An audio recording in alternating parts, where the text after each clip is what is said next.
Sheringham Museum has launched its new exhibition for 2024 called Fishing and Faith. It tells the story of faith in Sheringham and its surrounding areas, told through the stories of local people.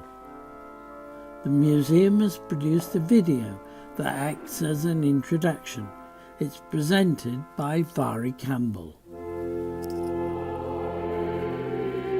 Church and chapel have had a major impact on the daily lives of Sheringham people for hundreds of years. Whether they lived in the agricultural village of Upper Sheringham, with its houses clustered around All Saints Parish Church, or in Lower Sheringham, now simply known as Sheringham, where the residents combined farming with fishing. The first mention of a church, which was in Upper Sheringham, can be found in the Domesday Book of 1086, but no trace of that church remains today. In 1216, Marjorie de Cressy helped to found a Roman Catholic priory in Beeston Regis, the village adjoining Sheringham to the east. Dedicated to St Mary in the Meadow, it initially housed 4 canons of the Augustinian order, who served as parish priests for local churches and who ran a school for boys. In the following centuries, a great number of churches, chapels and meeting houses were built in Sheringham. Sheringham's fishermen followed a variety of faiths. Over the years, churches, chapels and meeting houses catered for Wesleyan and Primitive Methodists, Baptists, Anglicans, Roman Catholics, Quakers, Plymouth Brethren, Salvationists and others. The earliest reference to a chapel of any sort in Lower Sheringham, the town we now call Sheringham, was in 1459. The St Nicholas Chapel in Wyndham Street was a free chapel, mainly used by local fishermen and their families. By the early 18th century, the chapel had fallen into disrepair and it was demolished by 1828. Wesleyan and Primitive Methodism had come early to Sheringham. The Primitive Methodists were a major offshoot of the principal stream of Methodism. In 1799, Methodist meetings in Upper Sheringham were held in the first licensed building for that purpose, at first in a private house and in 1836 in the Upper Town Wesleyan Chapel. By 1801, open-air camp meetings were regularly held on Sheringham Common by Primitive Methodists. They revived Wesley's primitive ways, and the Ranters Chapel, as it became known, was built in 1844 off Station Road, Sheringham. Ranters were very enthusiastic preachers. Ken Holloway is one of Sheringham's fishermen. In the mid-1800s, there was 200 boats on Sheringham Beach, and most of them was 2-man crew, but the bigger ones had 6. I mean, there was a lot of fishermen in Sheringham. It was all either church or chapel. Most of them was Methodists, until the Salvation Army came, which was brought to Sheringham by the fishermen visiting Grimsby and unloading the fish. They brought the Salvation Army to Sheringham, and a lot of them then changed over. Those fishermen brought the Salvationists' blood and fire banner with them, establishing a citadel in 1888 in the net loft above Emery's boat-building shed on Lifeboat Plain. Salvationist worship gathered momentum and the congregation outgrew the net loft. So a large citadel was designed and completed in 1896 on Creamer Street, paid for by subscription. The Creamer Street Citadel was demolished and replaced by a new headquarters in 2011, but parts of the old hall can still be seen in the new one.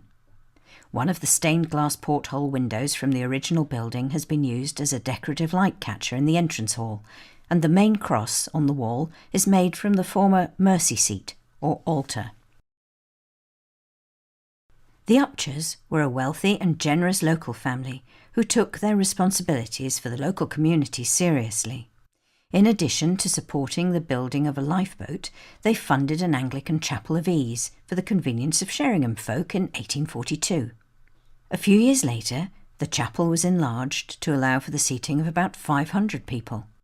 In 1897, on completion of the much larger St Peter's Church, the Chapel of Ease became the church hall, but by 1957 the chapel was demolished and was replaced by a block of flats. For the Baptists, a Baptist church was founded in Sheringham in 1930. Originally, Baptists met in a private house. As numbers grew, they began holding services in Westgate Hall. The foundation stone of a church in Holway Road was laid on the 14th of November 1951.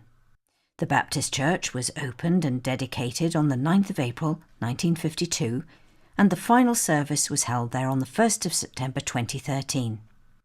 The Baptist congregation then moved to a modern new building called the Lighthouse. Sheringham's Roman Catholics worship at St Joseph's Church on Cromer Road. In 1901, a Catholic benefactor, Catherine Detterding, had bought land around a small existing chapel for the building of a church. Designed by Sir Giles Gilbert Scott, who also designed the Anglican Cathedral in Liverpool and the iconic K2 red telephone box, the completed church was consecrated on the 25th of March 1935. It's the only listed building in Sheringham. Emma Pegg, a fisherman's wife, is credited with starting the local Quaker meeting in Sheringham. Inconsolable after the death of her fisherman husband, who had been a Methodist preacher, Emma became interested in Quakerism. The first Quaker meeting in Sheringham was held on the 27th of July 1947. By 1957, the number of Quakers had increased, and there was a need for a proper building. A move was made to Westgate Hall, a small chapel previously used by the Baptists, in Creamer Street, and it was rented for 7 and 6, 35p, a week. Soon realising they needed a larger, permanent home, in 1961 they were helped by Norfolk Quakers to build 14 Creamer Street. The meeting house was designed by Peter Codling, a Quaker architect from Norwich, and built by Blythe and Son from Sheringham at a total cost of £5,000. It was formally opened on the 20th of July 1963. On the happy golden shore, where the pain will find no more, where the storm of life are o'er me desire. Following in the steps of the primitive Methodists who had preached on Sheringham Common, the beach and seafront at Sheringham became nature's pulpit. The Children's Special Service Mission, CSSM, would arrive and set up tents at popular seaside resorts during the summer holidays. For 2 weeks each year, there were activities for children, teenagers and adults. Parents on holiday saw beach missions as safe and wholesome for children to spend part of their day. One source describes a typical day. The day began around 8 a.m. with gold diggers, where a volunteer and a small class of children would meet and discuss a short section of the Bible. Later on in the morning, there would be a service on the beach. The pulpit would be made of sand, and a text would be added, made up of brightly painted bottle tops. Instead of hymns, short choruses would be sung by all those attending. A story would be told by the volunteer chosen to host the service of the day. It was so much more fun than Sunday school. The children didn't have to spend all day with the programme, but they could come and go as they or their parents desired. Often arrangements were made with nearby churches to use their facilities for activities like a dance. So, what became of all the churches, chapels and meeting houses over the years?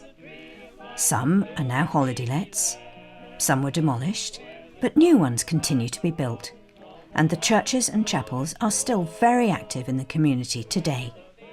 A walking map to follow the faith trail is available here at Sheringham Museum.